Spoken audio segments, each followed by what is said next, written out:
Christ's temptation was real.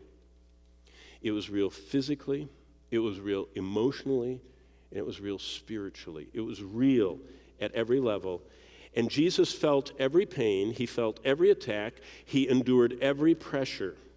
But as Christ's temptation shows us, and here is a very big lesson, Satan can only persuade. He can't push. Now the high priest could take that helpless scapegoat and give him the little nudge he needed to tumble to his destruction. Satan can't. He is restrained even in his total wickedness. He's restrained by God. He can't push us into sin. He can persuade, not push. The devil tempts, but it's we who transgress. The devil doesn't make us do it. We do it ourselves. He can, like the fella that I told you about this morning, he can take advantage of an unhappy marriage relationship and disappointments in desires not being met and persuade us that the grass would be greener on the other side. And he can persuade us that we should do that, but he doesn't push us. We choose. And see, that's what this whole petition is about. Satan persuades us right to the edge. But the phone rings. The faithful God calls out to us and says, I am making a way of escape.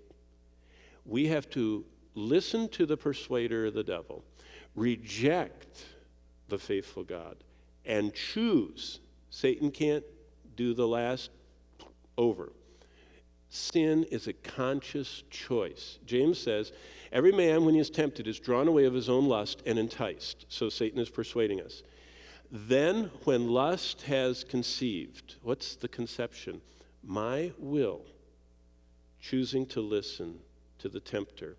My flesh, the traitor, chiming in. And I consciously choose to sin. And that's sin bringeth forth death, the scriptures say. Jesus shows us we are responsible for our sins because of the sin we have within us. Jesus did not sin, although he was completely tempted, because he has no sin within. But a tempted Christ will always understand tempted people. In fact, that's Hebrews 2:18, which we won't get till next week. But Hebrews 2:18 says, we have not a high priest that cannot be touched with our infirmities, but was in all points tempted like as we are, yet without sin. So Jesus understands, and Jesus, the essence of Christ's temptation in all the versions in the gospel was to act independent of God. And that's one thing he would not do. He said, I came to do your will, O Father. In the volume of the book is written of me, I came to do your will, not my will. And what was the last words in that prayer in the Garden of Gethsemane? Not my will, not my will, not my will, but yours be done. Jesus would not act independent of the Father. And that's what brought him through the wilderness temptation. And we're tempted to take things into our own hands.